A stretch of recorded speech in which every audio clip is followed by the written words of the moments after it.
Vitamin Gymkhana. Gymxona bu xavfsiz va arzon avtosport turi bo'lib, unda har kim o'zining kundalik avtomobili bilan ishtirok etishi mumkin. Bugun bu yerda 10 davlatdan kelgan eng kuchli haydovchilar o'zaro bellashyapti. Musobaqa juda hayajonli va eng muhimi xavfsiz.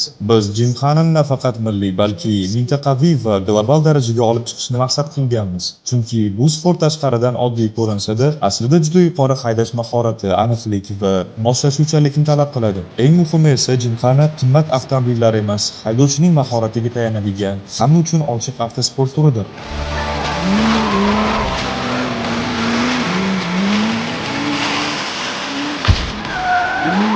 It's obviously a very long way for us to travel. Osiyo avto Gymxana chempionatida qatnashish biz uchun katta mas'uliyat bo'lsa-da, ishtirokchilar o'rtasidagi do'stona muhit bunga arziydi. Biz Osiyo bo'ylab ko'plab do'stlar orttirdik. Jamoam a'zosi 80 yoshli otam ekanidan faxrlanaman. Bu yerda 18 yoshdan 80 yoshgacha bo'lgan ishtirokchilar borligi Gymxananing barcha yoshlar uchun ochiq ekanini ko'rsatadi. Avstraliyada rul o'ng tomonda bo'lgani sababli bu yerda chap rulda haydash biz uchun qiyin bo'ldi. Bu chap rulda haydagan 3-tajribam. Otam uchun esa birinchi marta edi. Natijalar ko'ngildagidek bo'lmadi, ammo tajriba uchun qimmatli bo'ldi. Musobaqa O'zbekiston Federatsiyasi tomonidan juda yaxshi tashkil etilgan. Olimpiya shaharchasidagi sharoitlar a'lo darajada.